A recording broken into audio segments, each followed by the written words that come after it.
Ethan glanced at the clock on the wall. 5:30 p.m. The sky outside had already surrendered to darkness. Through the window, he could see the skeletal fingers of tree branches, thrashing in the old north wind as if pleading with the heavens. The forecast had promised snow for the morning, but by the looks of it, winter was planning an early arrival tonight. From the adjacent examination room, Dr.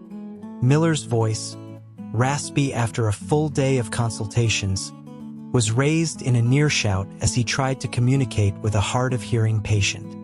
The sound was like sandpaper on a raw nerve. Ethan quickly popped a cough drop into his mouth and called for the next patient. An older woman was helped into the room, hopping on one foot, her face a mask of pain, groaning with every movement. After settling into the chair, she stared at Ethan for a moment before he could speak. She asked if the older doctor next door was available, expressing a preference for him. Ethan offered a patient smile, explaining that Dr.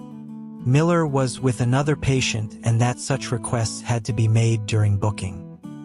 He then gently steered the conversation, inquiring if she had injured her leg.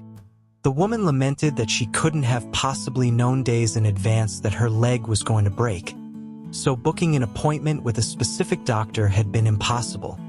She gestured toward her leg, insisting that an older doctor would surely have more experience for a woman of her age, who wouldn't have many more opportunities to break a bone. A sense of weariness settled over Ethan. He urged her to let him take a look, lest her condition worsen with the delay. The woman, likely worn down by the persistent ache, finally relented, giving him a look of appraisal. She told him to do a good job setting it. Ethan rose from his chair and crouched down in front of her, asking if the pain was in her lower leg. She confirmed with a grimace, then recounted the bizarre incident. She couldn't believe it herself. She had been watching television and somehow managed to break her leg. He was momentarily taken aback by the absurdity of it. It was indeed strange. He attempted to gently roll up her pant leg to inspect the injury, but the thick fabric of her winter clothing resisted his efforts. She launched into a long-winded story about putting her feet up on the coffee table while watching an episode of Judge Judy. She had planned to take a quick nap before heading out for groceries, needing to cook for her family. Ethan, sensing the story was veering off track, had to gently interrupt her to ask what happened after the nap. She slapped the table for emphasis, explaining there was no after. The moment she lifted her leg, she heard a sharp crack. The bone had simply given way. She couldn't put any weight on it at all and had to wait for her daughter to come home to bring her to the hospital. The pain, she reiterated, was excruciating, and she pleaded with him to fix it quickly. Ethan understood. He explained the situation to her daughter, who stood by, then wrote out an order for an X-ray. The woman, still mystified by her own fragility, asked how such a thing could happen. She boasted of her daily exercise regimen, which apparently included vigorously bumping against trees in the park. How could simply lifting a leg cause a fracture? She was convinced her case must be one for the medical books. Ethan chuckled softly, explaining that with age and osteoporosis, such incidents were not as rare as she might think. He recounted the case of a woman from that very morning who had broken her femur just by rolling over in bed. He advised her to be more careful, suggesting that the tree bumping, especially the vigorous kind, was probably not a good idea. He marked her X-ray order as urgent and sent her on her way. By the time the woman's X-rays were ready, Ethan had seen his last few patients. It was officially past closing time. A glance at his watch confirmed he was late. He was supposed to be at his grandmother's for dinner, and she had likely finished cooking by now. He sent a quick text to his mother, letting her know he would be delayed. Thankfully, the radiology department was quiet. The woman's films came back quickly. Ethan reviewed them. The fracture wasn't severe. An external fixation would be sufficient. In the treatment room, the woman watched him, a note of apology in her voice as she acknowledged she was keeping him from going home. Ethan assured her it was no trouble. He would leave as soon as she was taken care of. As he prepared the cast, she preempted him, waving her daughter over to help her remove her pants. She remarked that if she had known watching TV was so dangerous, she certainly wouldn't have worn her skinny jeans. The woman was a talker. As Ethan worked in silence, she peppered him with questions about his age. He told her he was nearly 30. She expressed surprise, saying he looked no older than 28. He just smiled. Then came the inevitable question about his marital status. He confirmed he was single. Her follow-up about a girlfriend was delivered with a knowing warmth, suggesting that a busy man like him surely had no time for romance. Sensing she was about to take on the role of matchmaker, Ethan decided to head her off. He told her he had a girlfriend. The woman's face fell with a comical expression of disappointment. She turned to her daughter and lamented that the nice doctor was taken, dashing her hopes for the daughter of her friend, Mrs. Chin. Her daughter, embarrassed, chided her for being so nosy and distracting the doctor from his work. Once the woman was finally sent on her way, Ethan breathed a sigh of relief.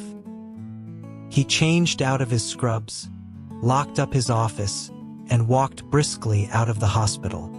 On his way to the parking garage, he called his mother. She answered, reminding him to stop at the supermarket near his grandmother's house to buy a few bottles of olive oil. His grandmother, despite his mother's lectures, still cooked with too much butter.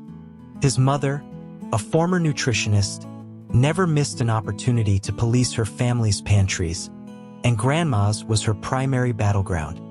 Ethan agreed, pulling his collar tighter against the fierce wind. The north wind howled with a frantic urgency, stinging his exposed skin. The sky, which had been a bruised gray at 6, was now utterly black, a perfect canvas for the impending snow. Kai leaned against a brick wall, watching the sporadic headlights of passing cars slice through the gloom. A shiver ran through him that had little to do with the cold that seeped through his jacket. It was a familiar, hollow feeling that always surfaced this time of year. The holidays were just a month away, another year gone. His friend, Leo, who had been crouching by his feet to escape the wind, seemed to read his mind, asking when the holidays were. Kai grunted an affirmation, glancing down at the cigarette but clenched in Leo's teeth. It had gone out long ago. With a flick of his finger, Kai sent it flying into the street. Leo stood up, hunched against the wind, and asked where they were headed. Kai didn't know. He pulled his own collar tighter and started walking down the street, away from the wind's main assault. Leo, limping behind him, pressed him, wanting to know if he didn't know when the holidays were, or if he didn't know where they were going. Leo's limp wasn't severe, just a slight dip in his gait if he walked carefully. But he always made a point of exaggerating it into a dramatic hobble. He claimed it made him look more pathetic. If they were caught, the victim might take pity and let them go. Kai wasn't in a talkative mood. He told Leo he knew neither. For one, opening his mouth meant letting the freezing wind rush in. For another, they hadn't made a score in 2 days. If they didn't get something tonight, he'd have to spend another night wandering the streets. Returning to Silas empty-handed would mean a beating. His mood was anything but bright. After a few blocks, Kai turned a corner into a neighborhood he didn't know well. This was unfamiliar territory, encroaching on another cruise turf, which could mean trouble. But tonight he had to take the risk. The residential buildings here were old, many without proper management or even fences, making them easy to access. He scouted a few of the dilapidated apartment buildings, finding nothing but beat-up scooters. Not worth the effort.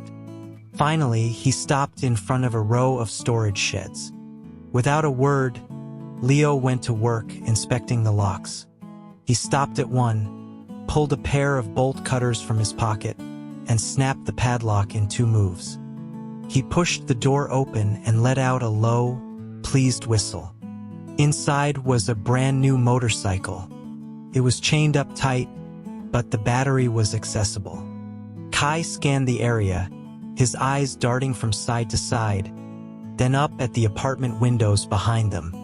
Most were dark, but the few that glowed with warm light gave him a strange pang of loss. He cursed himself for the sentimentality. Leo wasn't as skilled as Kai at stripping parts, but Kai's hand was injured, an injury he'd gotten because of Leo, so the job fell to him. Under the weak glow of a distant streetlight, Kai watched Leo's form ducking in and out of the shed. The kid was clumsy, his movements jerky and inefficient. After another 10 seconds of waiting, Kai's patience wore thin. He was about to step in and take over. It was dinner time, and the wind was howling mournfully. The chances of anyone being out were slim, but Kai didn't like taking risks. He hadn't eaten, his body was frozen through, and he felt that if he had to run, he might shatter into a million pieces. Just as he took a step forward, he heard footsteps coming from the alleyway of the building behind them. They were hurried, not the rhythm of a casual stroll. Go! Kai didn't hesitate. He lunged forward, grabbed Leo by the collar, and dragged him out, sprinting toward the main street. A man's voice, deep and resonant, boomed from behind them. Hey, thieves! Kai didn't need to look back.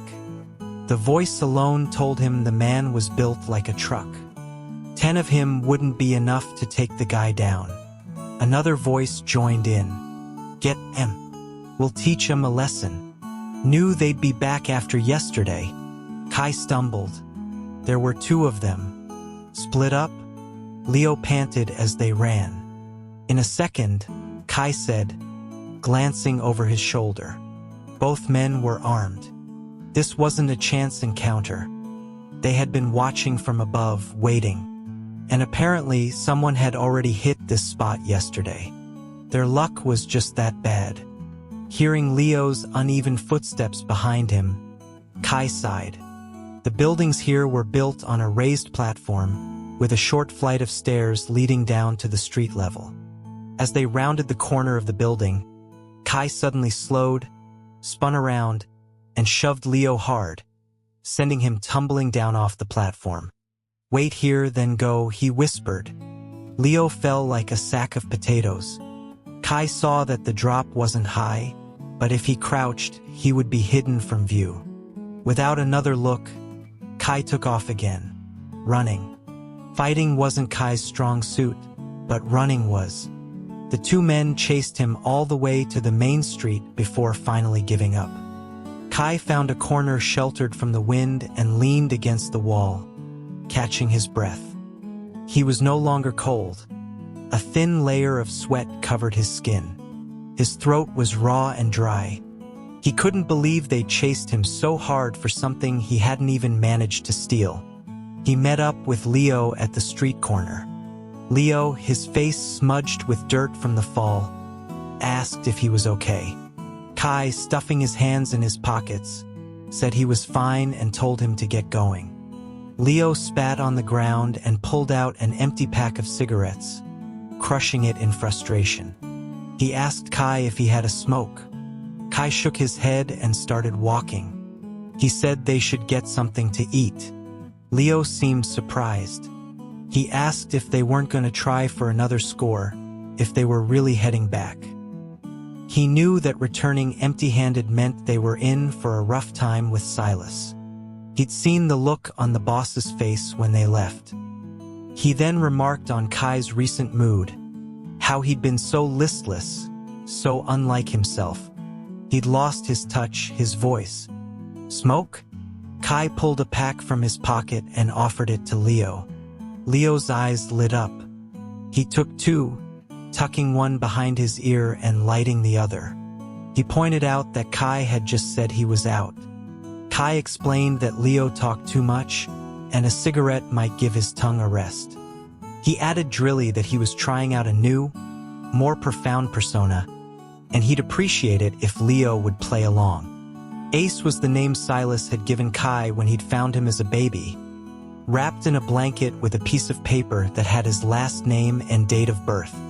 Silas had named him Kai Xiong, Xiong for his family name, Kai because he found him on the west side of the city. He'd also given him the nickname Ace, saying he'd be his ace in the hole. Kai, who had never been to school, didn't understand what it meant until years later, when a phony psychic in the neighborhood explained it to him. The irony had made him laugh all night. Ace in the hole? What kind of future could a guy like him possibly have? While Leo devoured a plate of rice and beef, he noticed Kai was just poking at his food. He asked why he wasn't eating. Kai mumbled that he wasn't hungry, pushing a piece of meat around his plate with a fork. Leo frowned, guessing that the cold wind had probably upset his stomach again. He suggested Kai get some soup instead. Kai waved him off, leaning against the wall. He stared out the window, through the double-paned glass fogged with condensation. The dim street outside looked like a scene from a horror movie, a blur of smeared lights and shifting shadows. After a few more bites, Leo put down his fork. He looked at Kai seriously. He thanked him for what he did back there, for creating a diversion. He said he was a true friend. Kai smirked. He told Leo not to get too sentimental. He hadn't done it for him. Leo didn't respond, just picked up his fork and continued eating. Kai explained that Leo was too slow. If they had stayed together, neither of them would have gotten away. He took a sip of hot tea, the liquid scalding a path down to his stomach, where it felt like a blunt knife was scraping away. Leo chuckled humorlessly. He said if that's how Kai wanted to see it, fine. But he then asked why Kai hadn't just hidden with him instead of leading the men away. Kai sighed, rubbing his stomach. He asked if Leo's brain had been addled. If the men had come around the corner and seen no one, they would have immediately known they were hiding under the platform. He marveled that someone with Leo's lack of sense had managed to survive this long under Rhino. Rhino was Silas's right-hand man, and Leo was one of his guys. At the mention of Rhino's name, Leo's face darkened. Silas was the boss, and Rhino usually followed his orders. But Rhino was vicious with a heavy hand. It was Rhino who had broken Leo's leg, nearly crippling him for life. Leo was terrified of him.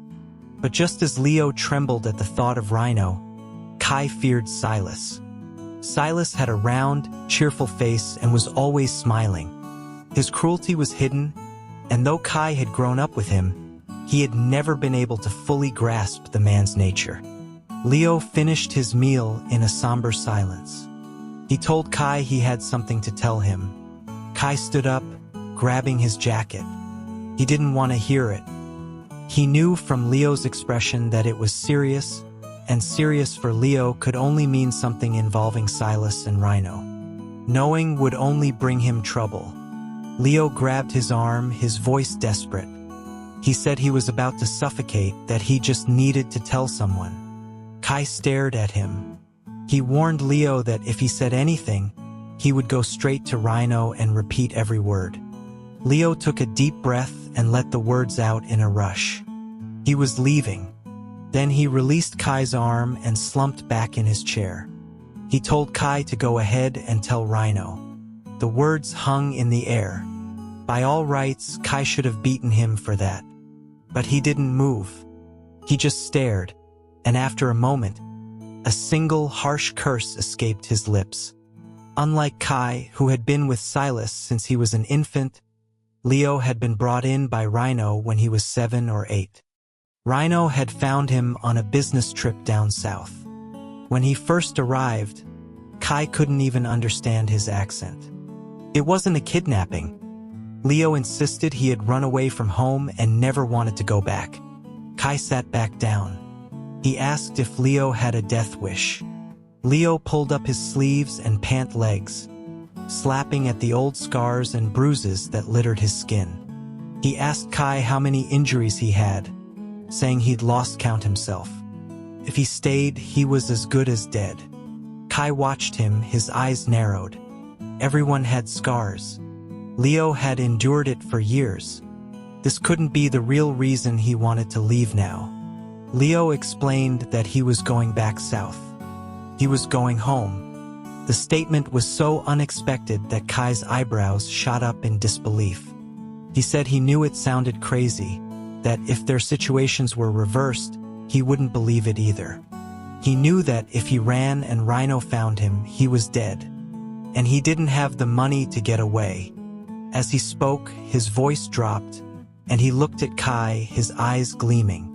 But now he said he had money. Kai remained silent. Leo confessed that he knew where Rhino kept $30,000 hidden in his room. The words hit Kai like a physical blow. He shot up from his chair, grabbed his jacket, and stormed out of the diner. The streets were mostly empty. Kai planned to head to the subway station. He walked with his head down against the wind. As he passed a supermarket, a man emerged, carrying 2 grocery bags in one hand and talking on his phone with the other. Kai glanced at him, then quickly looked back. Leo was just a few yards behind, hobbling to catch up. The man from the supermarket wasn't carrying a bag. His pants were slim-fit, and his pockets looked empty. His wallet had to be in his inside jacket pocket. And because he had just come from the warmth of the store, his jacket was unzipped. Kai let out a sharp whistle. Leo saw the man and immediately understood. He limped forward, shouting, "Hey, you asshole, wait for me." Kai muttered a curse under his breath and quickened his pace, moving toward the man. "Don't run off," Leo yelled, stumbling forward and intentionally slamming into Kai, propelling him into the man. "I bought it right at the corner market," Ethan was saying to his mother on the phone. He was about to add more when he felt someone crash into him. He looked up, startled, just as a body slammed into his chest. He grunted in surprise. The person who had bumped into him turned to the other and yelled at him to watch where he was going, then turned back to Ethan with a quick apology. "What was that?"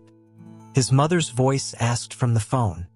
"Nothing," Ethan said, stepping aside to let the two pass. "Someone just bumped into me. I'll be there in a hold on, Mom. I'll call you back." Ethan hung up and reached into his inside jacket pocket. It was empty. He turned around, but the two who had bumped into him were gone. It was a miracle a guy with a limp could run that fast.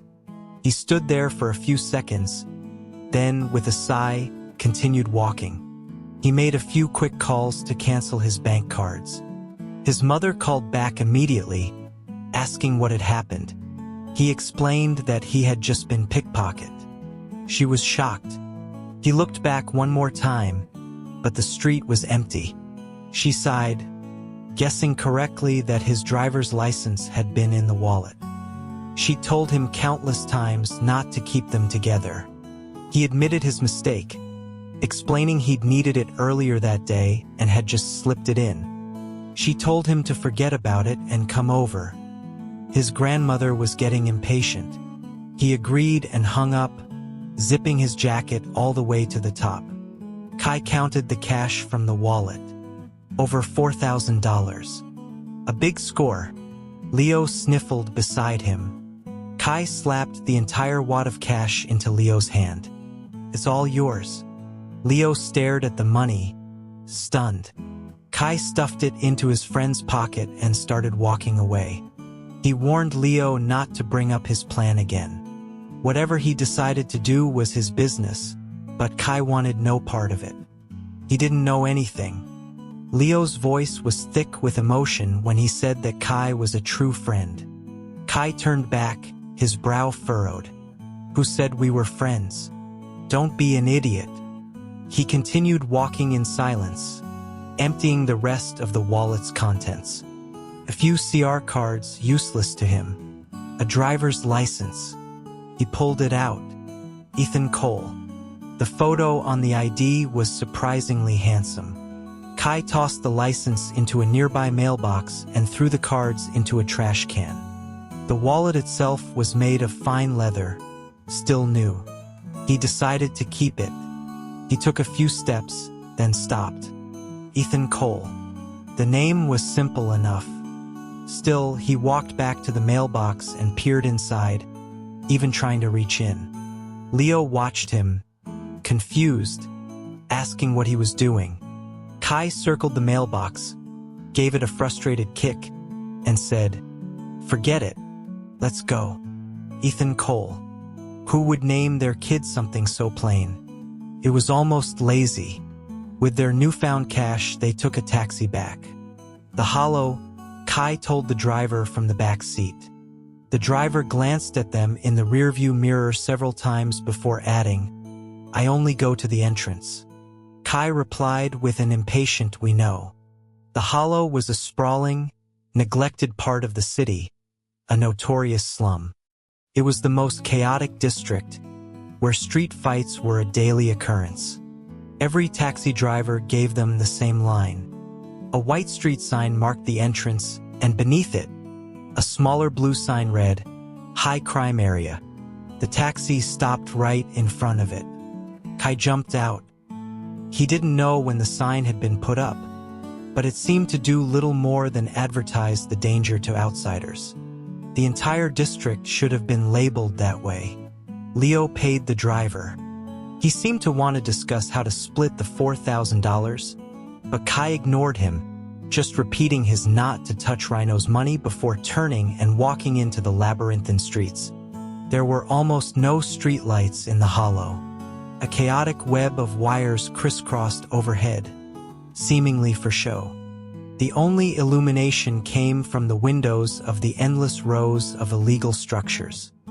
Figures lurked in the shadows of alleys and corners, and the air was filled with the distant sounds of arguments and sudden, sharp cries. The atmosphere alone was enough to scare most people off. Silas owned two self-built two-story houses in the heart of this area, at 17 Barrow Lane, along with some storefronts and rental units, all illegally constructed. This was the home Kai had known for over a decade. The narrow street sloped downward, creating a suffocating feeling of descent. About 10 yards from number 17, a short scream erupted from a second-floor balcony, followed by a man's roar. Before Kai could look up, a small, thin figure was flung from the balcony, landing hard on the ground in front of him and Leo. The flying figure was Jenna, the daughter of Rhino's live-in girlfriend. Her mother had brought her along, claiming she was Rhino's child, though he denied it. The 14-year-old girl was as skinny as a monkey. Kai always thought a strong gust of wind could carry her for miles. The old buildings had low ceilings, so the fall probably wasn't too severe.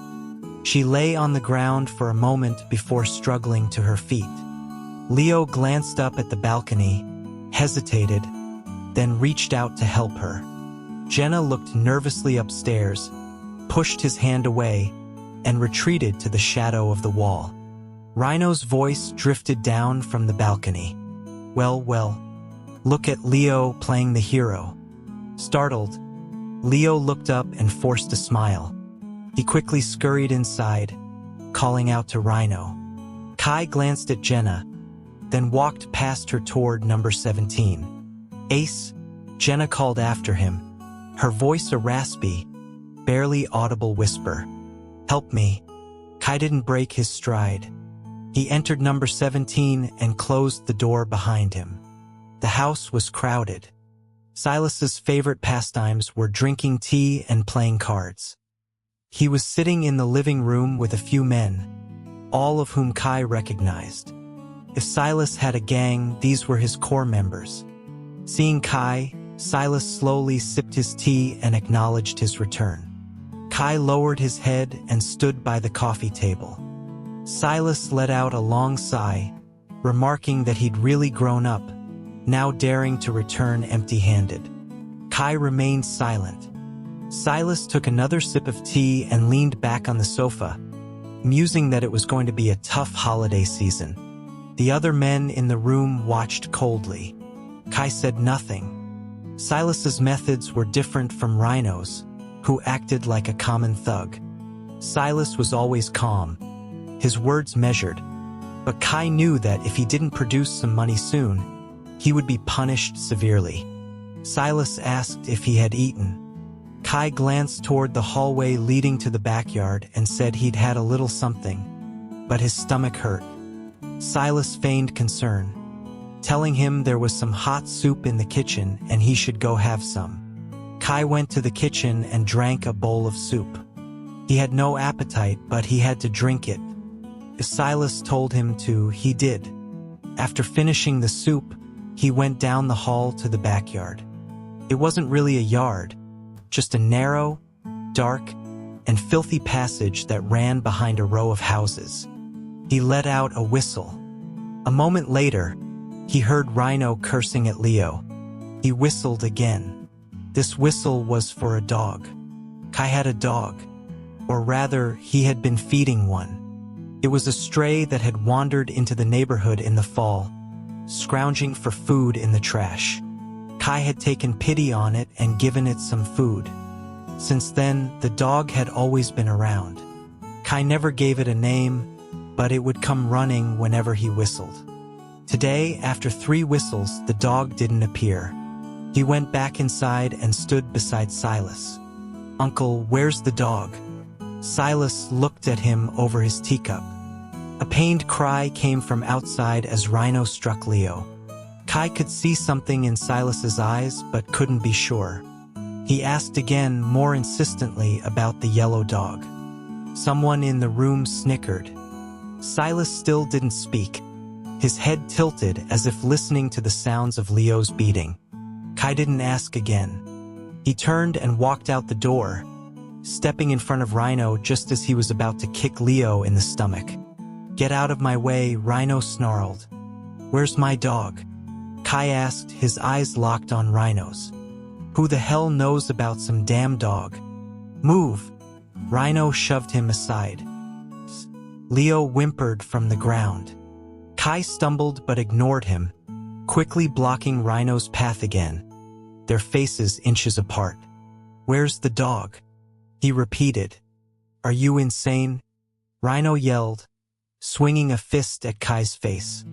Kai ducked, and before Rhino could recover, he lunged forward and shoved him hard. "Where's my dog?" he roared. Rhino, perhaps moved by his strange persistence, grabbed his arm and slammed him against the wall. "Your damn dog? I ate it." Kai froze, the sharp pain in his shoulder barely registering. "What did you say?" he whispered, turning his head slowly to glare at Rhino. "I said I ate your damn mutt. Cooked it in a stew." Rhino spat on the ground and started toward Leo again. "Useless freeloaders. All of you." As Rhino raised his foot to kick Leo, Kai screamed and launched himself at Rhino's back, driving his elbow into the back of his neck. "Who the hell told you you could eat my dog?" Kai knew this was a futile gesture. Rhino was built like a tower, but he did it anyway. In the next second, Rhino grabbed him by the arm and threw him over his shoulder, sending him crashing to the ground. The impact dazed him. He hadn't eaten much, and the fall made his vision swim. Rhino, not satisfied, walked over and stomped hard on his leg. Kai opened his mouth, but no sound came out. The pain was so intense it stole his breath, leaving him gasping on the ground. Rhino was about to strike again when Leo scrambled over and wrapped his arms around his leg, holding on silently. Rhino slapped him across the face, but before he could do more, Silas emerged from the house, a teapot in his hand. Rhino stopped, "Isn't this tiresome?" Silas said, his voice low. "Do you think you own this street? Beating your own boy like this? So impressive." He gestured to Leo. "Help him inside." Leo rushed to help Kai up. The moment Kai put weight on his leg, he grimaced and collapsed back to the ground. Leo reached for his leg, but Kai pushed his hand away. "Don't touch it. It hurts." "Is it broken?" Leo's voice trembled, likely remembering his own injury. "I don't know," Kai said through gritted teeth. He used Leo's shoulder to pull himself up. The leg was already swelling. It would be a miracle if it wasn't broken. As Leo helped him limp toward the house, he whispered to Silas that they needed to see a doctor. "Broken?" Silas glanced at Kai's leg. "Probably," Kai said. "Is that so?" Silas smiled. "Perfect timing. The holidays are coming. You can do some work that's within your means." Kai said no more. He understood Silas's meaning. On the surface, Silas was helping him, but in reality, he was pleased that Rhino had beaten him. A broken leg was a fitting punishment for his recent defiance. Winter always brought a surge of patients to the orthopedics department, mostly with fractures from slipping on ice. The inpatient wards and outpatient clinic were both swamped.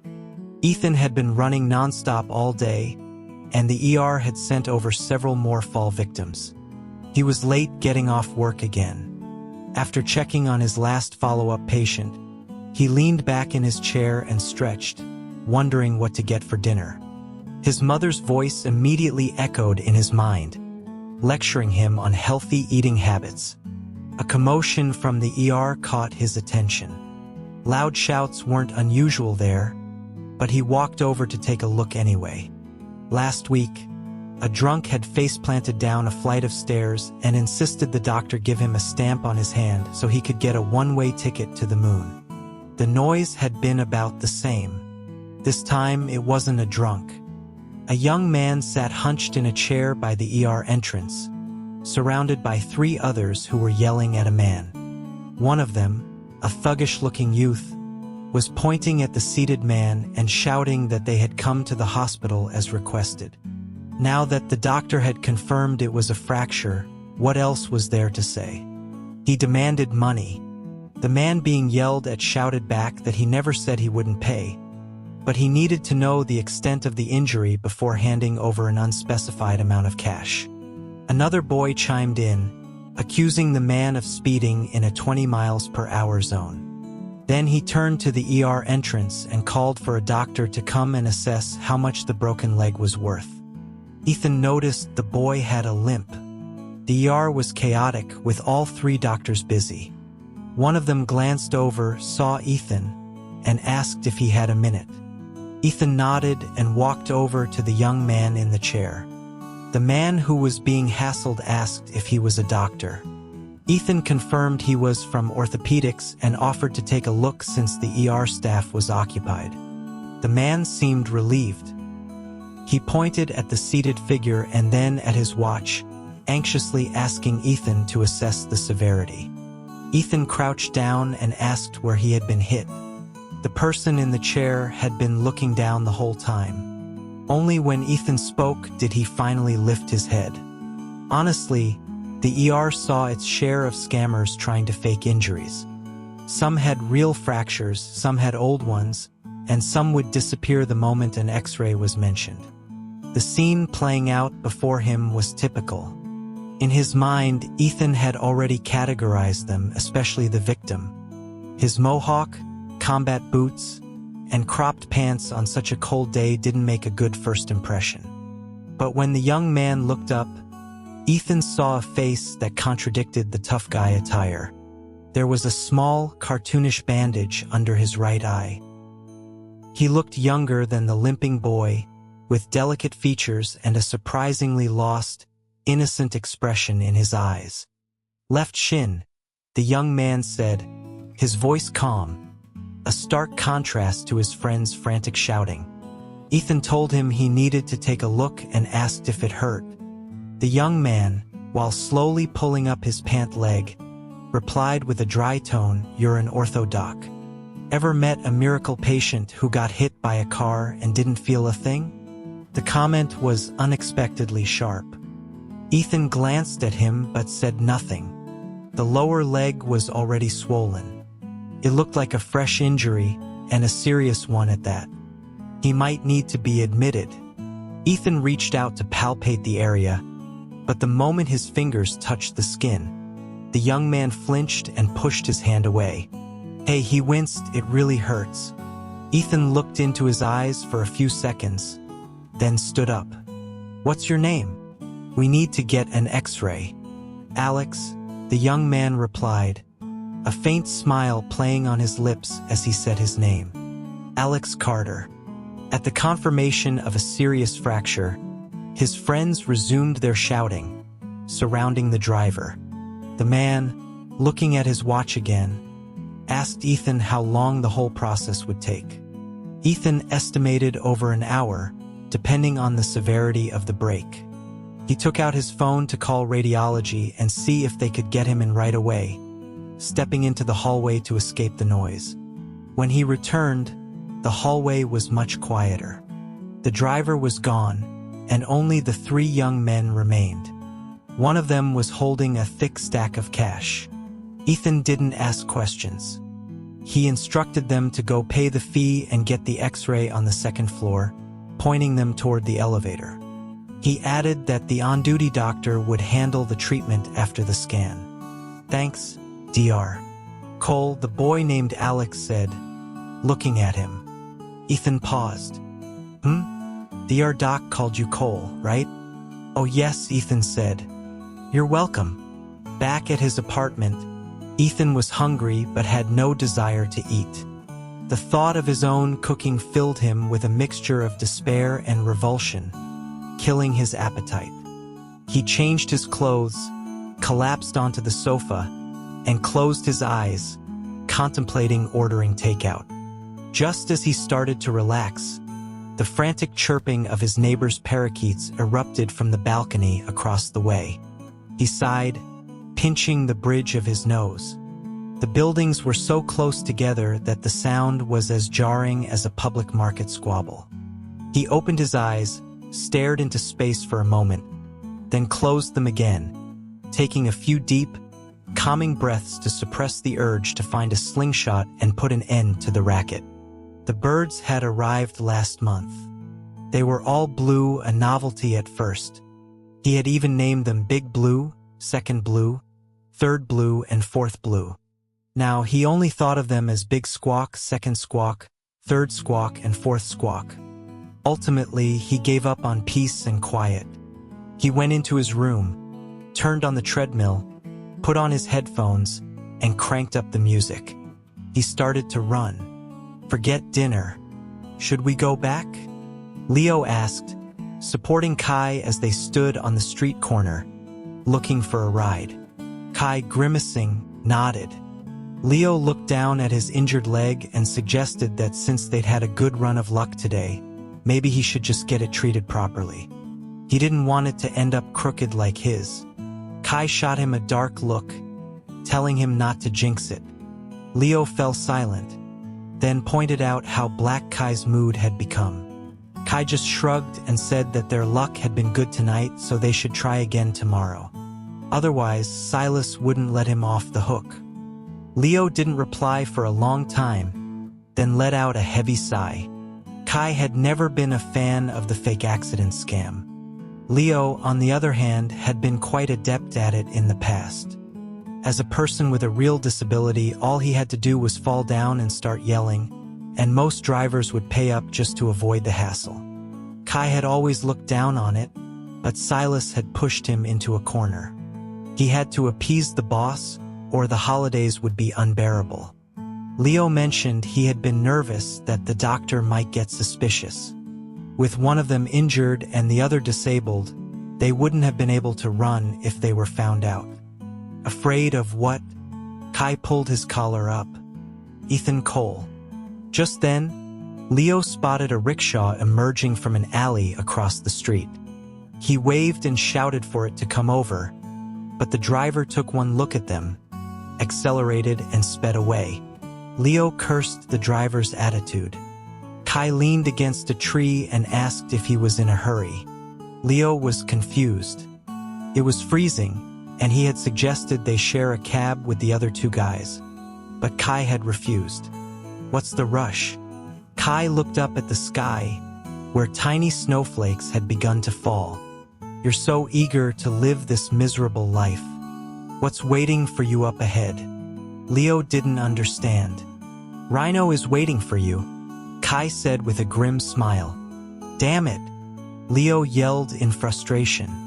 Ever since the arrival of the four squawks, Ethan's alarm clock had become obsolete. He woke each morning to their piercing cries, stretched and walked to the window. He pulled back the curtains, formed his fingers into a gun, and fired 4 silent shots at the opposite balcony before heading to the bathroom. As he was brushing his teeth, his mother called. He put her on speaker. She asked if he was up. He mumbled that he was brushing his teeth. She instructed him to open the window for some fresh air, noting that the air quality index was excellent today. He glanced outside. The sky was overcast and it was still snowing, but he complied. The window he opened was parallel to his bedroom window, and the moment it was ajar, the squawks chirping intensified dramatically. His mother paused. "Are you making a smoothie? That blender sounds terrible. Be careful, it might explode." "I haven't bought a blender yet," Ethan said, spitting out the toothpaste. "That's the neighbor's parrots."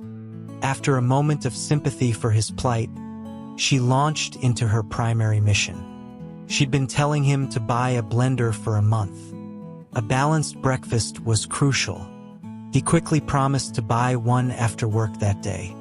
She offered to buy one for him and bring it over, along with some herbs his aunt had given her. He groaned, asking what he would do with those. She began a lecture on their immune-boosting properties, perfect for his hectic, irregular lifestyle.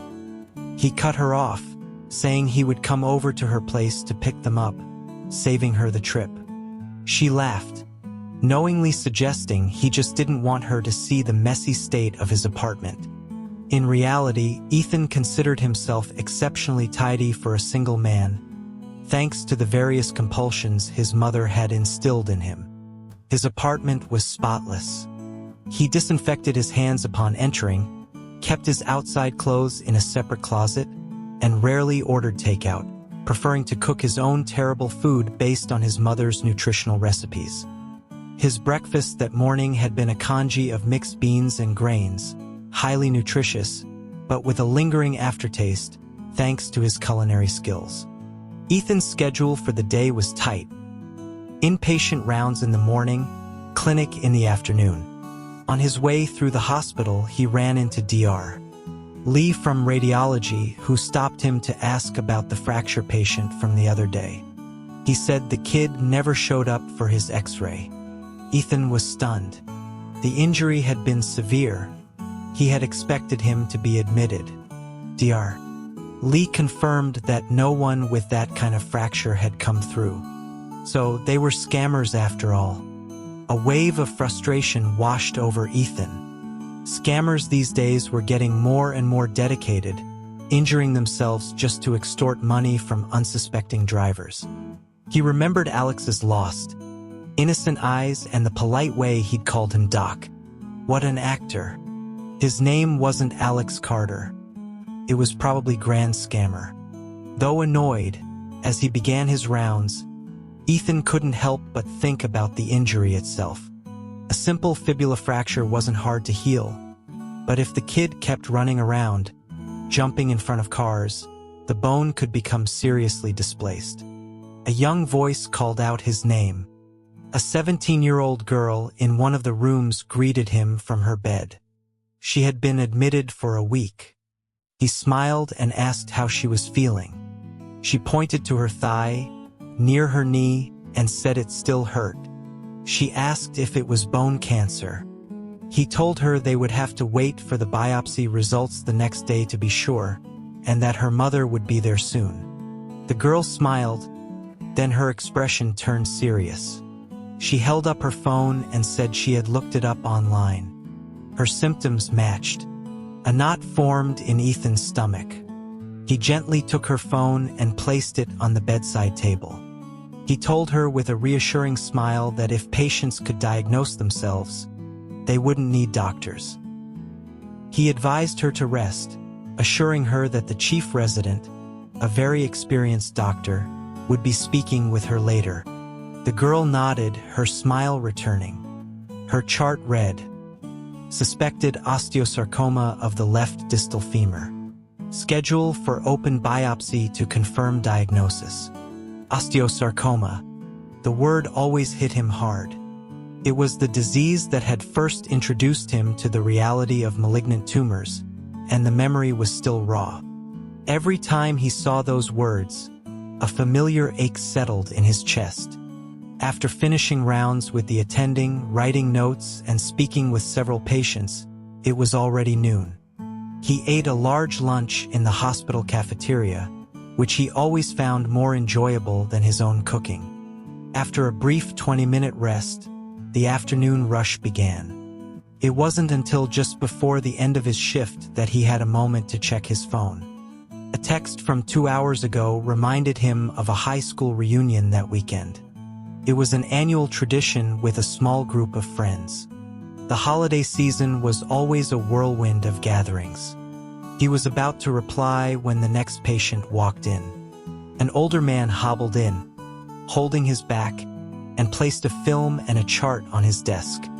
He explained that he had been there before and wanted Ethan to look at his new scans. He'd thrown out his back just by sneezing while carrying a basin of water. The pain shot down his leg, immobilizing him. Ethan explained that the scan showed several bulging discs in his lumbar spine, which were likely pressing on a nerve. The man asked what the treatment was and if he would need surgery. Ethan shook his head, saying his condition didn't meet the criteria for surgery and that he should go to the physical therapy department. The man seemed disappointed. Ethan laughed, asking if he actually wanted surgery. The man explained that if he had surgery, his family would have to wait on him hand and foot. He wanted to enjoy the pampering. Ethan, writing in the chart, told him that he could get the same treatment with physical therapy. He should just tell his family that the doctor ordered him to have complete rest, with chauffeured service and gourmet meals. The man slapped his thigh, delighted with the plan.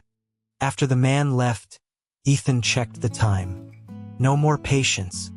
Time to go home. As he stepped out of the hospital, snowflakes began to fall.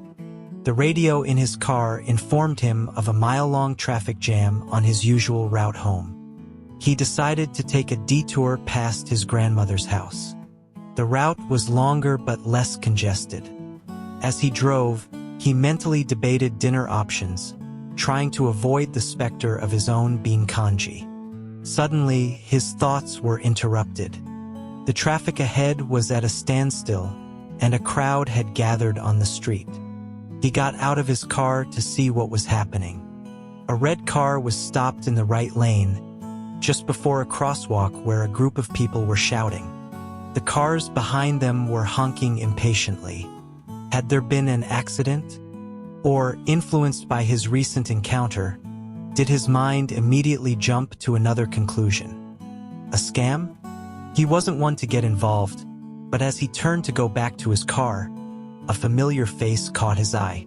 A mohawk, a cartoon bandage under the eye. Alex Carter.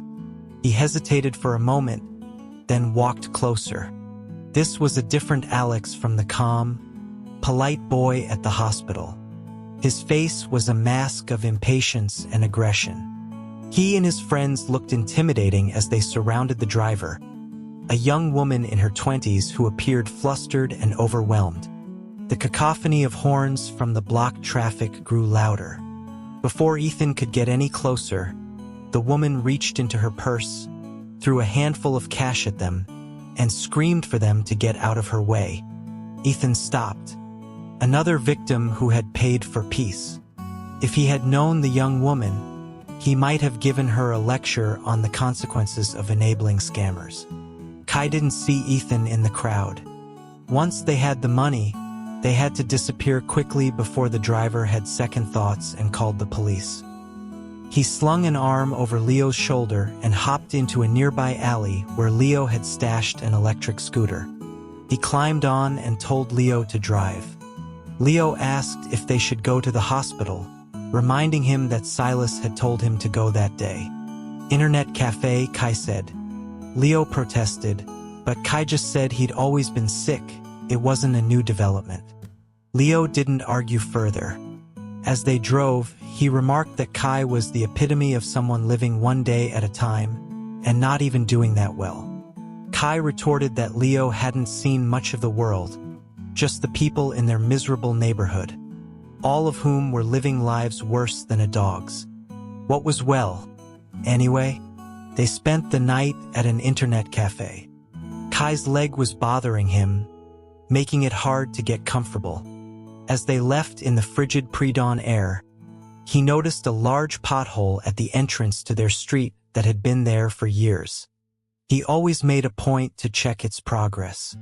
As he was inspecting it, a dark shape moved in the shadows nearby. Before he could react, something grabbed his injured leg. He yelled and tried to pull away, but the grip was tight, and his leg was too painful to resist. It was one of the local addicts, his body ravaged by drugs. Kai slapped him hard across the face, and the man let go, collapsing into the snow. Leo commented that the man would freeze to death out there. So what? Kai said dismissively. You think he's really living right now? The next morning, Kai overheard people talking outside his window. The man had died. No one knew or cared if it was from the cold, an overdose, or his slap. The topic would be forgotten by noon. Kai washed his hands thoroughly that morning. As he was putting on his jacket, Silas asked where he was going. The hospital, Kai replied. Silas gave him a sharp look, commenting that if his bone didn't heal properly, people would say he didn't care about him. Kai just said that if it wasn't going to heal, going to the hospital yesterday wouldn't have made a difference. As he opened the door, Rhino was about to enter. He sneered at Kai, saying that if it didn't heal, he could keep his buddy Leo company. Kai met his gaze and smirked. That's about all the power you have, isn't it? Before slamming the door, he heard Rhino complain loudly to Silas. Why do you keep a brat like that around? He's nothing but trouble. Kai spat on the ground. He wasn't afraid of Rhino. What bothered him was Silas's silence after Rhino's comment. The only reason Silas would be silent was if Rhino had voiced his own thoughts. But Kai didn't care. He'd seen so many people come and go. In a world where most people couldn't even imagine their way of life, who would care what happened to one disagreeable person? Sometimes just existing was enough. The orthopedics clinic was packed. Kai waited so long he fell asleep twice on the bench before he heard his name called. Alex Carter. Room 4. When Ethan looked up and saw the patient walking in, he froze. The young man grinned at him. Hey, Doc. You look familiar. Have we met before? Not scamming people today? Ethan asked, unable to hide his irritation. Alex sat down, his voice low. You think anyone wants to be out on the street in this cold? You seem to have a certain tragic flair for it, Ethan said, gesturing to his leg. Let me see it. Alex's expression turned somber. Look, Doc, I don't want to do it, but my dad's sick. He slowly rolled up his pant leg. I can't just let him die, can I? The words, delivered with a quiet desperation, made Ethan pause. Is that so? What's wrong with your father? Alex looked away, as if pained by the memory. He has a tumor in his stomach. In his stomach? Ethan asked, his professional curiosity piqued. How long has he had it? Has it been biopsied? Is it malignant? Kai felt a surge of panic. Lying was second nature to him, but lying about a medical condition to a doctor was like digging his own grave. He didn't even know if tumors could grow in stomachs. But Ethan's questions suggested they could. He had no idea how to answer the rest. A long time he stammered, looking out the window. It's malignant. Very malignant. Ethan seemed about to press for more details, but Kai cut him off, his voice tight. Doc, my leg hurts. Ethan's focus shifted back to the injury. He noted that it had been left untreated for too long and that he needed to check for displacement. He asked how it happened. Kai spun a tale about being beaten by debt collectors. He asked if a simple cast would be enough. Ethan told him it depended on the X-ray results. The fracture was not minor, and if it was bad, he might need surgery and to be admitted. He started filling out a form. Name, age. Alex Carter, 18. The word admitted set off alarm bells in Kai's head. I can't be admitted. Silas would never allow it. He'd probably have him dragged out of the hospital. Leo's leg had never been properly treated for that very reason.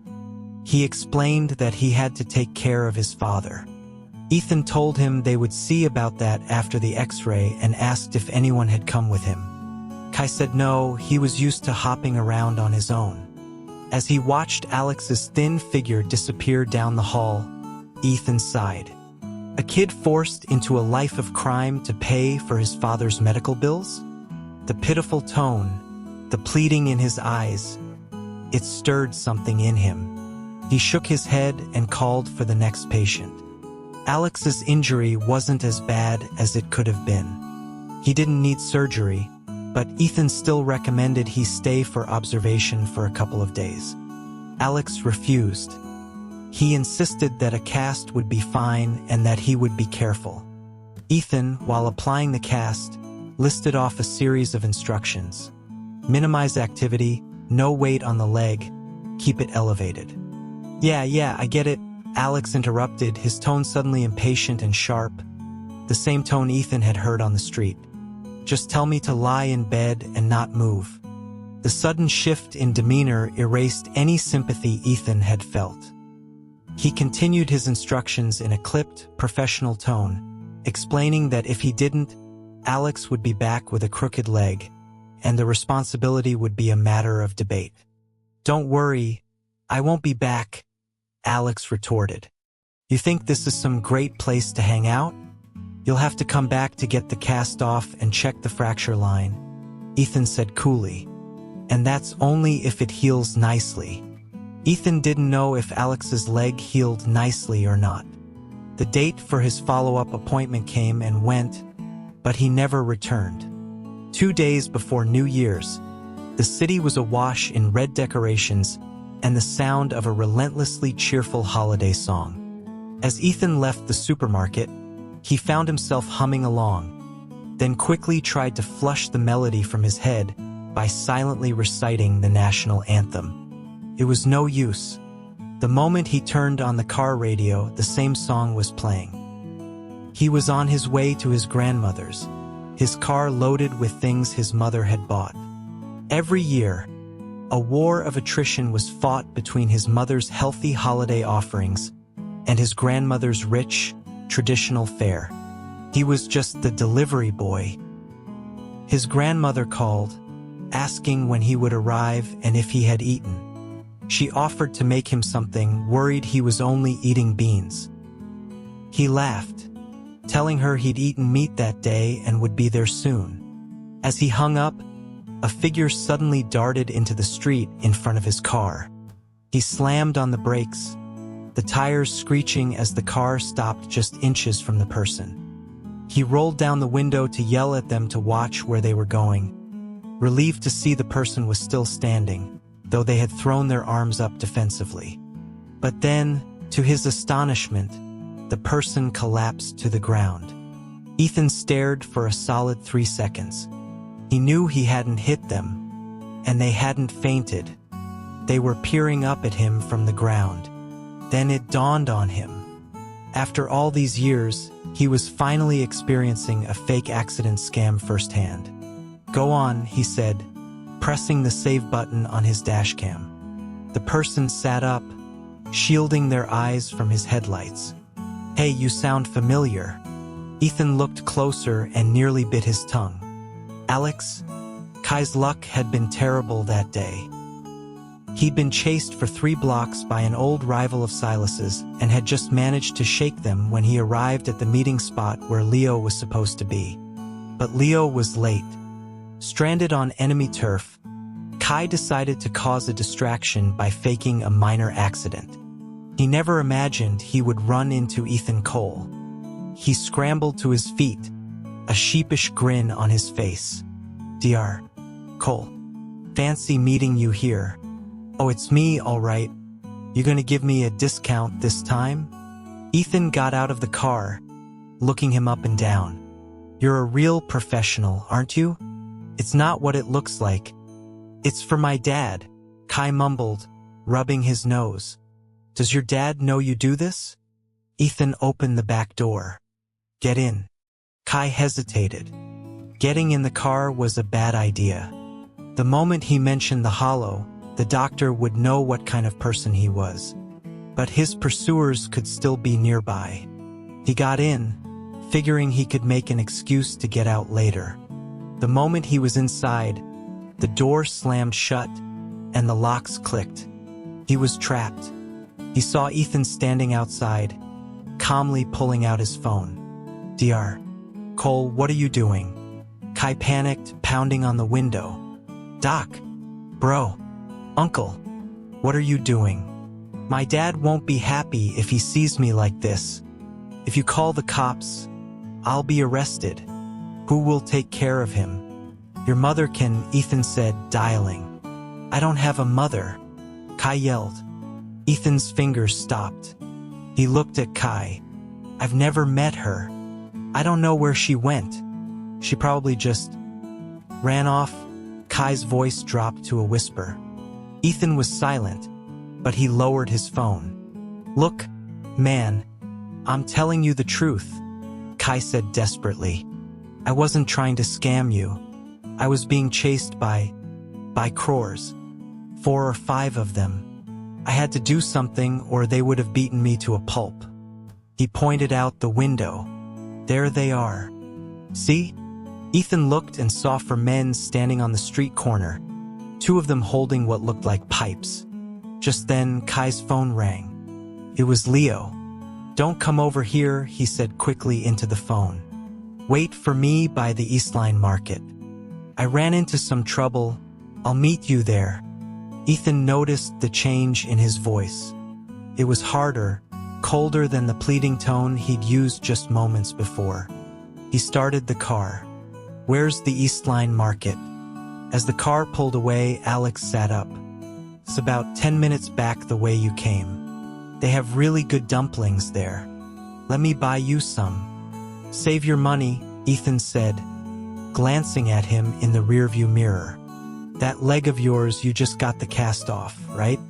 Another run like that and you'll be back for a new one." Alex just chuckled. At the market, he got out and gave Ethan a deep bow. "Thanks, man." Ethan just sighed and waved him off. As he drove away, he saw Leo limp over to meet Alex. He turned up the music and headed for his grandmother's. The chaos of his grandmother's house was a familiar comfort. Dinner was a loud affair, with 2 tables of family members shouting over each other. His grandmother asked if his father had given him his New Year's money.